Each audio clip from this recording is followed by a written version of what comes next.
하나님 말씀 사도행전 13장 보겠습니다. 사도행전 13장 21절 22절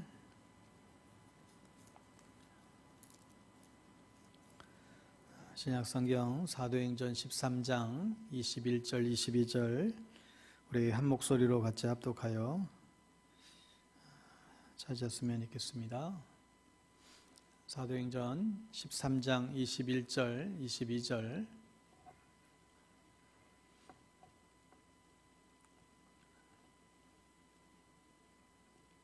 같이 읽습니다. 시작. 그 후에 그들이 왕을 구하거늘 하나님이 베냐민 지파 사람 기스의 아들 사울을 40년간 주셨다가 패하시고 다윗을 왕으로 세우시고 증언하여 이르시되 내가 이새의 아들 다윗을 만나니 내 마음에 맞는 사람이라 내 뜻을 다 이루리라 하시더니 아멘.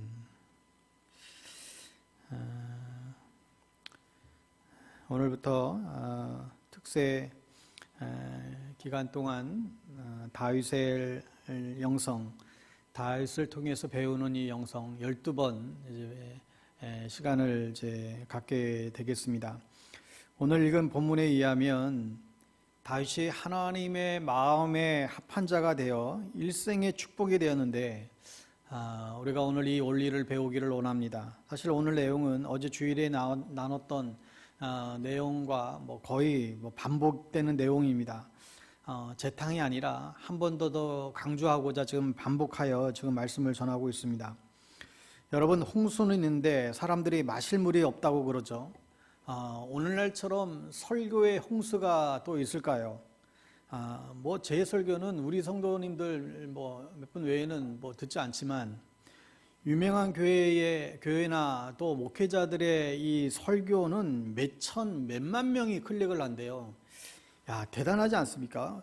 얼마나 설교를 잘하면 그렇게 몰려가서 들을까? 정말 훌륭한 설교자들이 많은 것 같아요. 그런데 그렇게 유명한 설교가들의 설교를 듣는데도 사람들은 왜 목이 마르죠? 왜 변화가 안 일어나죠? 좋은 설교는 많이 있는데 뭔가가 지금 빠져 있는 것입니다. 예배도 드리고 성경 공부도 하는데 뭔가 빠져 있는 것이죠. 홍수는 있는데 물은 많은데 마실 물이 없다는 거예요. 그럼 마실 물이 뭘까? 유명한 설교자의 메시지인가? 아니면 어떤 특별한 예배인가? 아니에요. 오늘 다윗을 통해서 그 놀라운 영적인 비밀을 보여주고 있습니다. 22절에 패하시고 다윗을 왕으로 세우시고 증언하여 이르시되 내가 이새의 아들 다윗을 만나니 내 마음에 맞는 사람이라 내 뜻을 다 이루리라 하시더니 여기 보면 재미있는 단어 세 가지가 나옵니다. 드디어 이새의 아들 다윗을 만났다라는 것입니다. 왜 하나님이 만났다라고 하는 표현을 썼을까요? 무슨 말인가요? 찾았는데 드디어 찾았다는 거예요. 하나님이 찾다가 드디어 찾았다는 거예요. 하나님은 지금 누구를 찾으실까요? 내 마음에 합한 자, 이 사람이 나를 기쁘게 한다는 건데 하나님의 마음과 비슷한 마음을 가진 어떻게 하나님 마음과 똑같을 수 있겠어요? 그래도 하나님 마음과 비슷한 마음을 가진 자를 드디어 찾았다는 것입니다. 그게 어떤 사람인가요? 내 뜻을 다 이루어줄 수 있는 사람이라는 것이죠.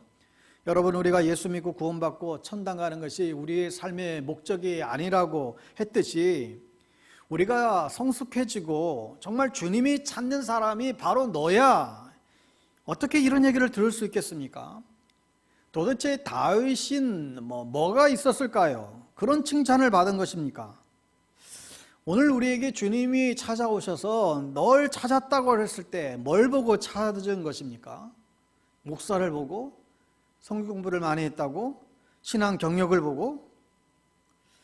다윗은 무명의 양치기 소년 시절에 하나님을 찾아가 만나 주었어요. 그러니까 다윗의 이런 면을 보고 너는 왜 너를 마지막 시대에 사용하지 않겠느냐는 거죠. 내가 너 때문에 너의 가정에 축복해 주지 않겠느냐는 거예요. 내가 너 삶을 왜 축복하지 않겠냐는 거예요. 그러면 이 다윗의 그 하나님을 향한 그 축복, 그 원리가 있지 않겠습니까?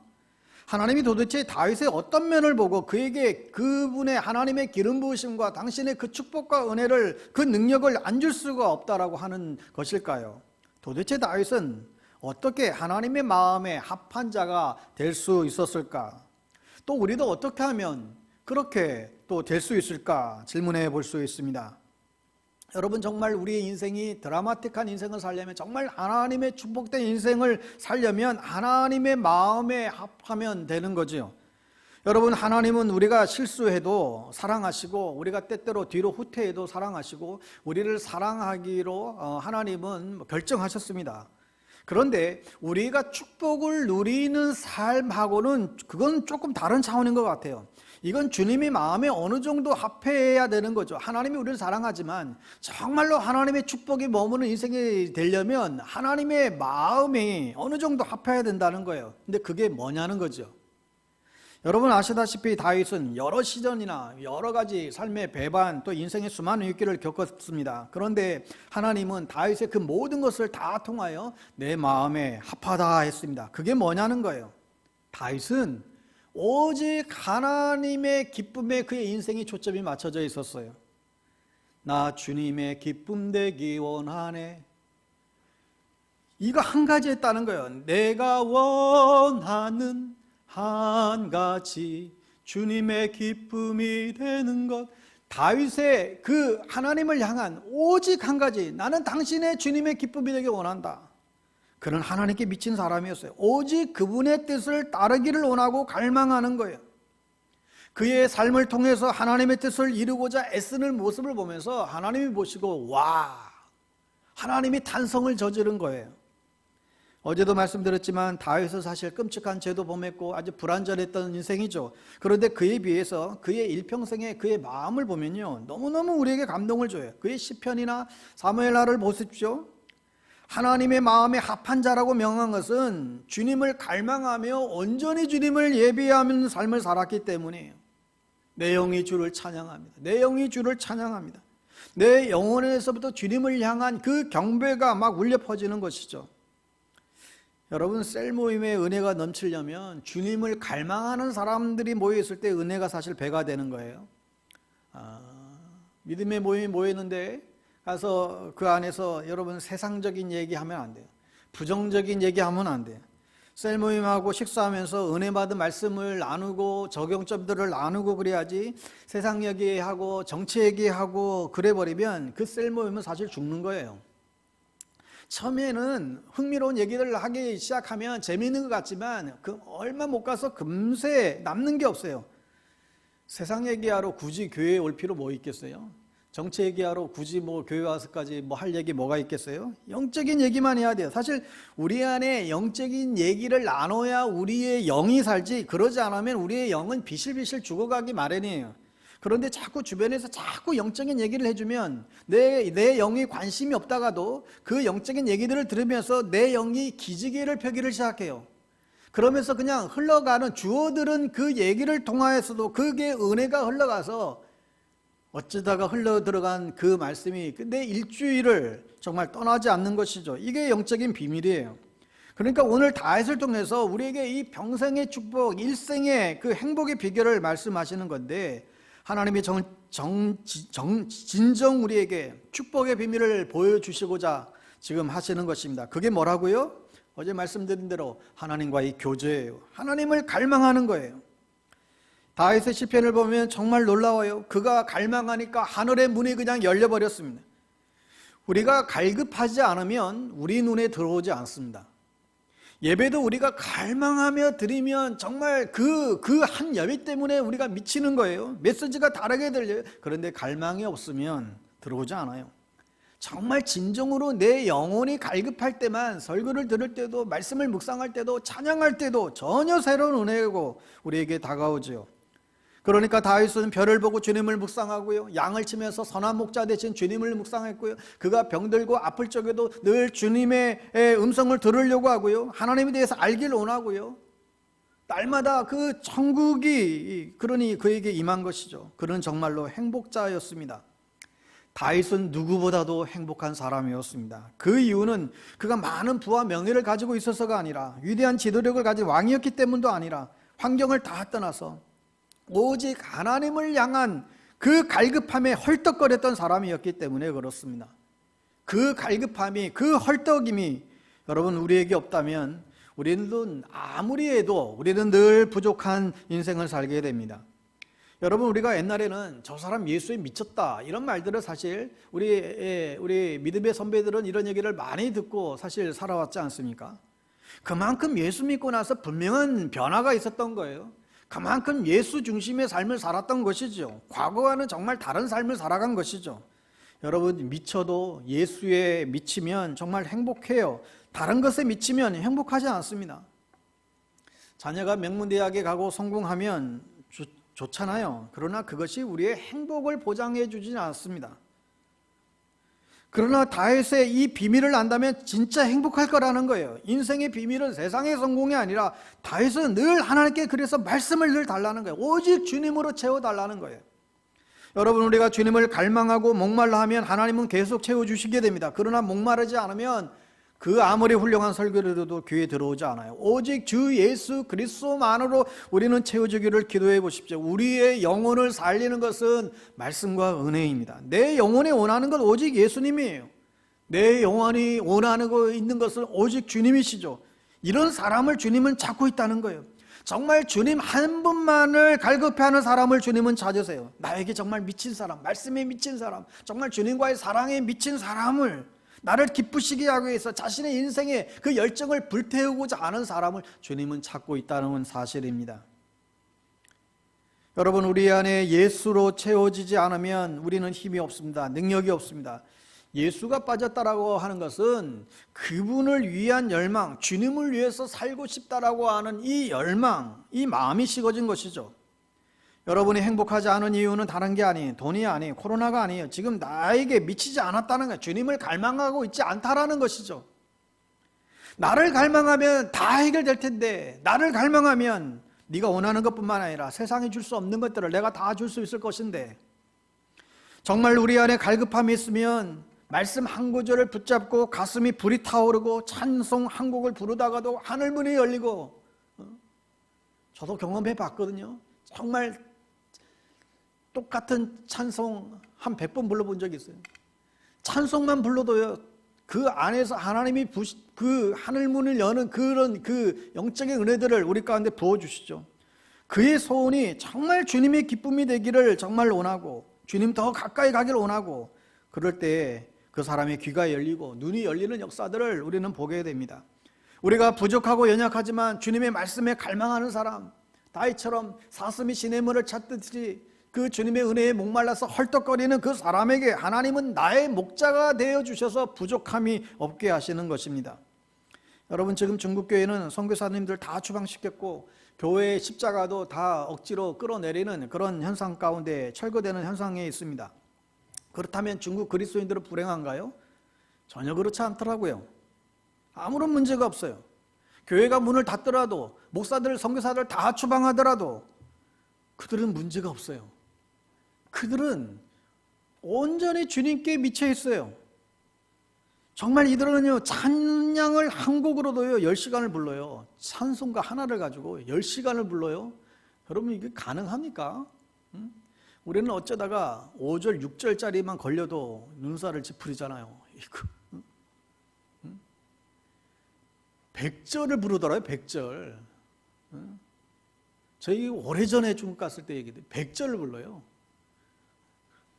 밤새 말씀 듣고 밤새 기도하고 그거만 하다가 찬송 그 100절을 부르는데 끝나고 나면 은혜 받았는데 한 번 더 합시다요. 이 중국 사람들의 신앙이더라고요. 지하교회 성도들 신앙이에요. 그들은 좋은 설교자도 없어요. 찬양 사역자 뭐 들어보지도 못했어요. 그런데도 그들의 예배는 파워풀하고 능력이 넘치고 기름 부음이 넘쳐요. 왜요? 이들은 주님께 미친 거예요. 주님 외에는 아무것도 없어요. 여러분 중에 주님께 미친 사람이 있으세요?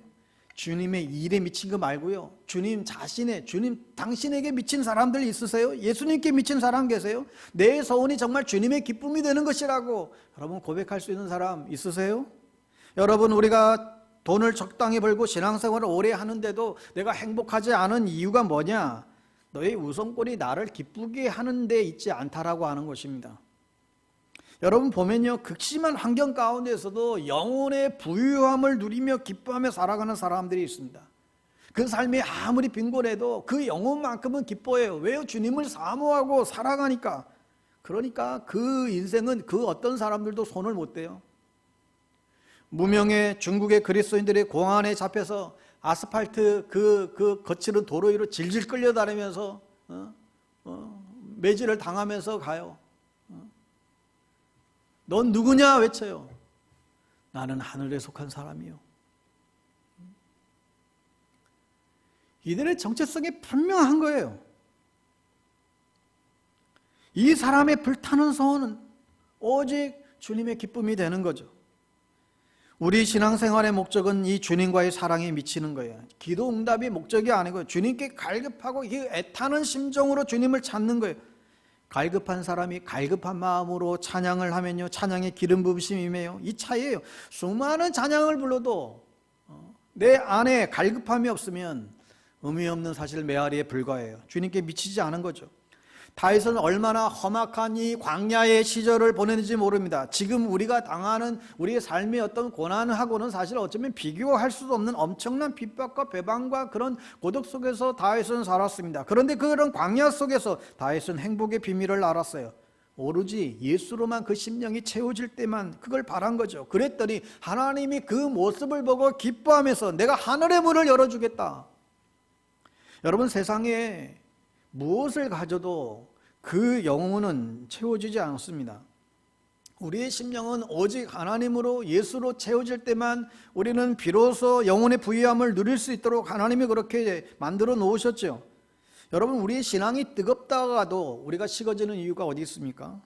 그건 환경 때문도 아니고 상처받아서 때문도 아니고 날 핍박하는 시어머니 때문도 아니고 남편 때문도 아니고 정말 주님을 사모하는 마음만 있으면 그 모든 것을 이기게 하고요, 그것 때문에 오히려 우리를 축복한다는 거예요. 근데 이걸 우리는 놓치고 있습니다.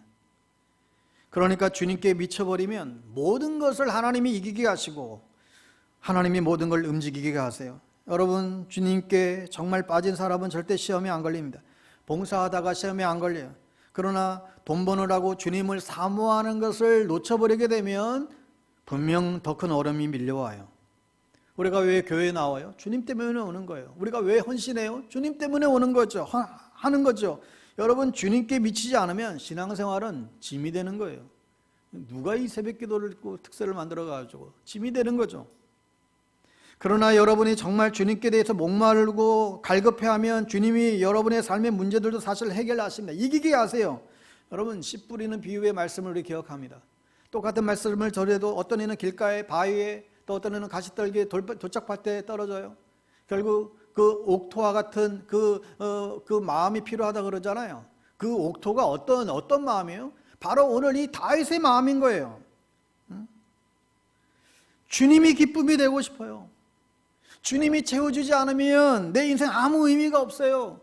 정말 주님 은혜만이 필요해요. 요 마음이 옥토인 거예요. 이 사람은 말씀이 떨어질 때마다 열매가 맺히는 것이죠.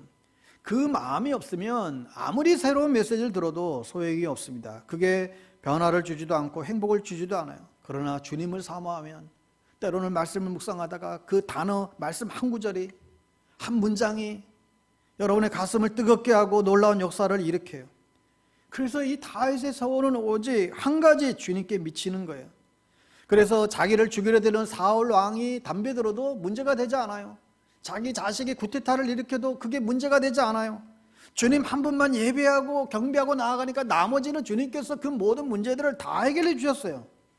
여러분, 이 아침에도 하나님이 우리에게 원하시는 것이 무엇인지 아세요? 주님과의 친밀함 속에서 우리가 영적인 교제를 누리기를 원하는 거예요. 다윗이 내 마음에 합한다라고 했을 때에 하나가 이 주님에 대한 목마름이고요, 두 번째는 어떤 일이 있더라도 주님을 신뢰하는 거예요. 다윗은 이것을 꼭 믿었어요. 내가 널 떠나지 않고 버리지 않겠다. 어떤 일이 있더라도 내가 널 지킨다. 이걸 다윗은 믿었어요. 그러니까 다윗은 굉장히 어린 소년이지만 골리앗이 내 앞에 있고 내 인생길에 어떤 어려움과 시험이 있더라도 하나님을 신뢰했다는 것입니다. 그러니까 여러분, 우리의 삶의 환경 속에서 어떠한 곤란한 어려움이 온다 할지라도 우리가 약속을 의심치 않고 믿는다면, 내가 너희들을 결단코 떠나지 아니할 것이다. 내가 너를 책임질 것이다. 창세전부터 내가 너희를 지명하여 불렀다. 고난은 반드시 이유가 있다. 상처는 유익이 된다. 내가 이것을 통해서 널 이기게 할 것이다. 널 결단코 떠나지도 버리지도 않아야 할 것이다. 널 이길 자가 없다. 하나님이 우리에게 주시는 이 언약의 약속의 말씀을 믿는다라고 한다면 여러분, 앞으로 우리는 무엇을 두려워할 게 있겠습니까? 재정의 문제든 자녀의 문제든 교회의 문제든 아무것도 문제가 되지 않아요. 여러분, 하나님이 우리를 망하게 하실까요? 하나님이 당신의 자녀들 정말 배만 가운데 결국 정말 쓰러져 신음하며 그 인생 끝나게 만드실까요? 모 교회 성도인데요, 이분의 자녀들의 고백에 자신의 어머니를 평생 잊지를 못한대요. 왜냐 했더니 자기 어머니는 아주 부잣집 딸로 태어나서 자기 그 시집 올 때까지 정말 손 하나 물 하나 안 묻히고 그렇게 늘 집에 다수 정도는 분들이 다 그런 집에서 공주처럼 살았대요. 그러다가 결혼하고 자녀들 한참 키우는 중에 가정에 큰 어려움을 닥치고 정말 길거리에서 나앉게 되었는데, 그때 자기 어머니가 예수를 그때 처음 믿게 됐다는 거예요. 그리고 그 어머니가 그때 그 완전히 길바닥에 나앉게 됐을 때 딱 포장마차를 딱 시작했다는 거예요. 그리고 자기 자녀들을 다 키워냈다는 거예요. 한 번도 구진일조차 안 해봤던 어머니인데 딱 망하니까 이 어머니에게 믿음이 생겼다는 거예요. 그래서 길거리 포장마차를 해서 자기 가정을 일으켰다는 거예요. 여러분, 결코 망하지 않습니다. 결코 굶어 죽지 않아요. 여러분, 자비 없으세요? 멸합 때 말씀입니다. 자비 없으세요? 투잡을 하세요. 투잡을 하는데도 좀 안 풀리세요? 쓰리잡을 하세요. 몸이 건강만 허락한다면 하세요. 세상은 넓고 할 일은 많다.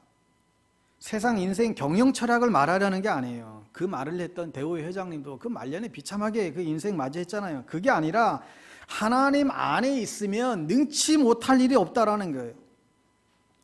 주와 함께라면, 여러분 이 찬양 과거에 얼마나 많이 은혜를 끼쳤는지 몰라요. 주와 함께라면 가난해도 좋아, 참된 부유함이 내 맘에 가득하니까. 주와 함께라면 최고의 라면이에요. 최고의 라면. 신앙생활이 어려워요? 여러분, 날마다 새벽을 깨우고 주님을 찾아보세요. 우린 택하신 족속인데 망해도 아주 망하게 우리를 두겠습니까? 다윗은 그걸 믿었다는 거예요. 그래서 블리스 군인들이 쳐들어오자 사울왕을 비롯해서 이스라엘 백성들이 다 두려움에 떨고 있었을 때 이 소년이 뭐라고 그래요? 왕이여, 나는 걱정 안 한다는 거예요. 왜냐 했더니 내가 어렸을 때 양을 키우는데 곰과 사자들이 막 공격해 올 때가 많다는 거예요. 처음에는 굉장히 두려웠는데, 나는 하나님이 선택해 줬는데, 나는 하나님이 책임져 준다고 약속했는데 그 약속 의지에서 그들을 상대했더니 다 이기게 해 주었다는 거예요. 그래서 자기는 어렸을 때부터 하나님이 나를 지켜주신다는 이 확신을 갖게 됐다는 것이죠. 여러분, 믿음이라고 하는 것은 갑자기 생기는 게 아니에요. 나이가 들수록 믿음 갖기가 사실 쉽지가 않은 거예요. 왜요? 이 어릴 적에 배운 게 없어요. 여러분, 이것만 봐도요, 참 신앙은 어릴 적부터 사실 배우는 거죠. 신앙의 본질을 어릴 적부터 가르쳐 줘야 되는 것임을 계속 거듭해서 깨닫게 됩니다. 여러분, 우리가 많은 경우에 이 아이들에게 뭐 옛날 표현대로 뭐 사치기 차차뽀뽀 막 이런 우리 게임만 이 재미만 가르쳐줘요. 근데 우리가 주의해야 돼요. 아이들의 니즈에 맞춰서 재미만 추구하다 보면 아이들이 어느 정도 커서는요, 신앙 다 떠나고 다 버리더라고요. 어느 순간 더 재미있는 것이 세상의 이 맛을 아는 순간 신앙은 시시하게 느껴져 버려요. 그러니까 여러분, 어떻게 해서든지 어린 시절에 주님 만나게 하는 이런 영적 체험을 갖도록 어떻게 해서든지 하여간 도와야 할 뿐만 아니라 신앙의 본질을 어릴 적에 가르쳐야 되겠더라고요. 여러분, 그나마 아이들의 마음이 그나마 순수할 때, 그나마 깨끗할 때 주님 만나도록 돕는 게 이게 지금 우리의 관건이에요. 중학생만 돼도 이제는 아이들이 말을 안 들어요. 우리 애들도 지금 이 부분을 놓쳐서 얼마나 후회하고 있는지 몰라요, 사실. 신앙의 본질을 가르치지 못한 거예요. 예배드리라, 기도해라, 봉사해라, 성교라 이런 얘기를 많이 했죠. 그런데 하나님이 널 어떻게 생각하는지 아니? 응? 나는 하나님 앞에서 어떤 존재인지, 하나님이 우리에게 어떤 사명을 주셨는지, 내 인생의 목적이 무엇인지, 인생이 정말로 진짜로 행복하려면 뭐가 필요한지, 주님이 날 위해서 십자가에서 하신 일이 무엇인지, 나를 위해서 영원한 하나님의 기업을 준비했다고 그러는데 그 기업이 무엇인지, 나를 영원토록 따라하지 않겠다고 하나님이 약속해 주셨는데 이 약속이 무엇인지, 우리가 이 신앙의 본질을 어릴 적에 가르쳐야 되는데 이걸 우리가 많이 놓치고 있다는 거예요. 우리 아이들에게 또 교회 처음 있는 초신자들에게 가르쳐야 된다는 거예요. 이게 늦지 않았어요. 지금부터라도 해야죠. 너 자신을 위한 삶을 살지 말고 남을 위한 인생을 살라고. 이걸 어릴 적에 가르쳐야 되겠더라고요. 예수만 믿으면 복 받는다. 예수만 믿으면 장사가 잘 된다. 이런 것만 들으면 고난이 찾아오면요, 그 고난을 이겨낼 수가 없어요. 제가 아는 어느 시장에 떡볶이 장사하는 아줌마가 오래전에 제가 알고 있던 계셨는데, 교회를 몇 달 다녀서 아이고 교회 다니느냐고 막 그렇게 격려하고 칭찬했는데, 한참 만에 지나가다가 전에 교회 잘 다니시냐고 그랬더니 끊었대요. 아, 왜요? 교회 나가면 장사 잘 될 줄 알았더니 교회 몇 달째 나가봐도 뭐 더 시원치가 않더래요. 그래서 끊었대요. 여러분, 왜 이런 현상이 일어나요? 신앙의 그 아주머니가 문제가 아니라 신앙의 근본을 배우지 못한 거예요. 복음을 한 번도 접하지 않은 거예요. 여러분, 다윗이 분명히 알았어요. 여호와는 나의 목자시니 내게 부족함이 없으리로다.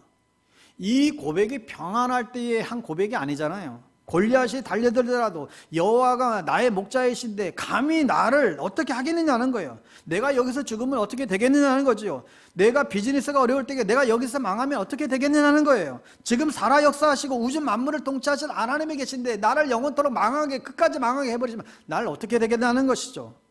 여러분, 그러니까 이게 믿음인 거예요. 내가 상처받아서 여기서 무너지면 어떻게 되겠느냐는 거죠. 이건 기회라는 거예요.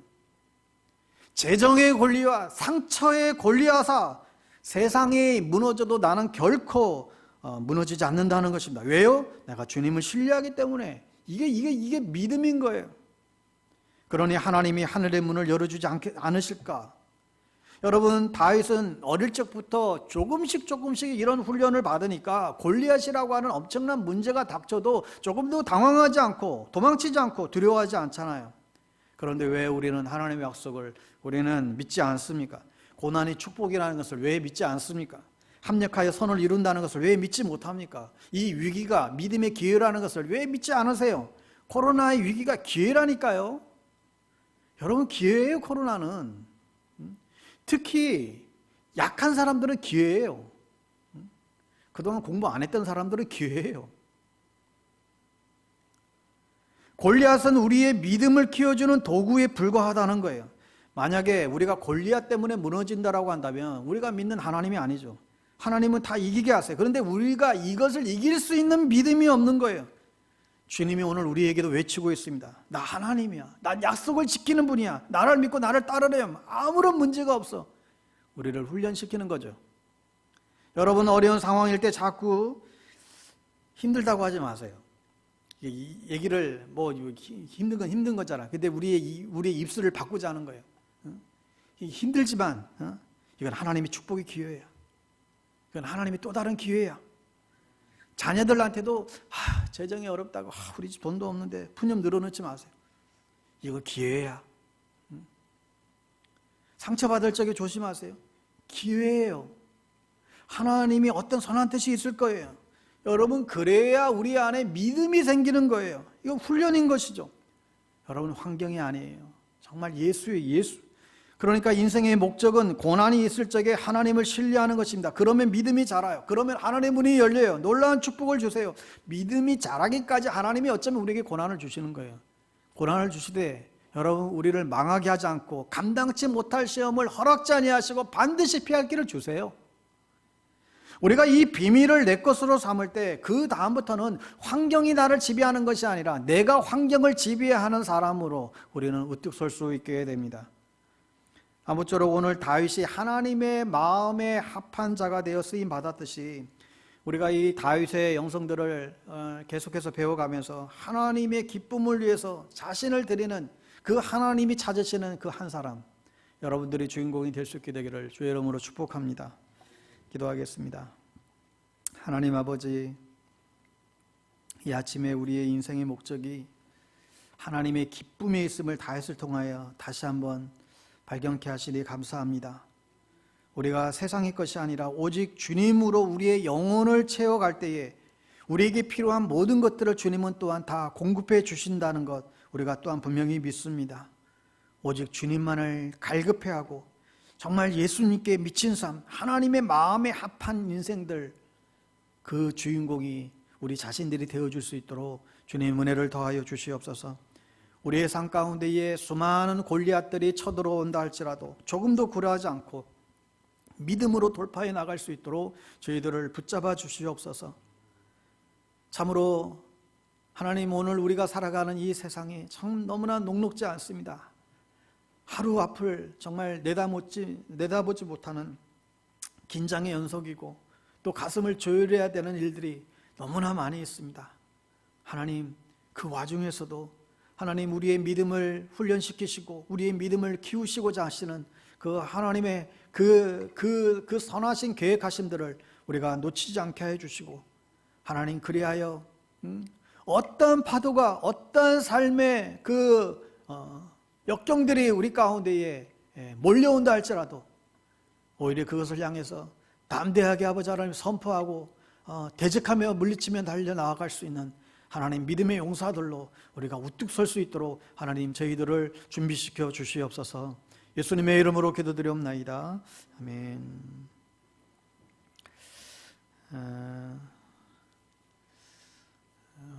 오늘 말씀 적용 기도 드리겠습니다. 오늘 말씀 다시 한번 여러분 떠올리면서 말씀 붙잡고 기도하시고 또 하루를 시작했으면 좋겠습니다. 우리 인생의 목적이 정말 다른 게 아니라 하나님의 기쁨이 되는 삶이 되게 하십시오. 하나님, 내 인생의 목적 하나님의 기쁨이 되기를 원합니다.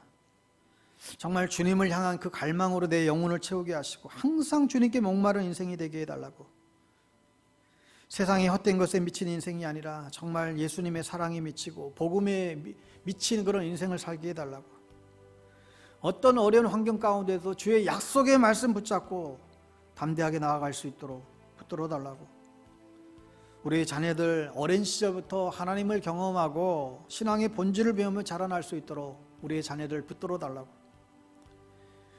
우리의 삶의 모든 골리앗, 우리의 믿음을 키워주는 도구에 불과함을 깨닫고 고난 속에서도 더욱더 하나님을 신뢰할 수 있도록 붙들어 달라고, 오늘 주셨던 말씀들을 우리 계속해서 떠올리면서 그렇게 기도했으면 좋겠습니다. 이 시간은 우리 주님의 이름 세 번 부르고 기도할 때에 하나님의 마음에 합한 주님이 찾으시는 그 인생, 그 주인공 내가 되게 해달라고 다시 한번 우리 주님의 이름 세 번 부르짖고 기도하시다가 오늘 하루도 승리할 수 있도록 나아갈 수 있게 되기를 바랍니다. 주여, 주여, 주여.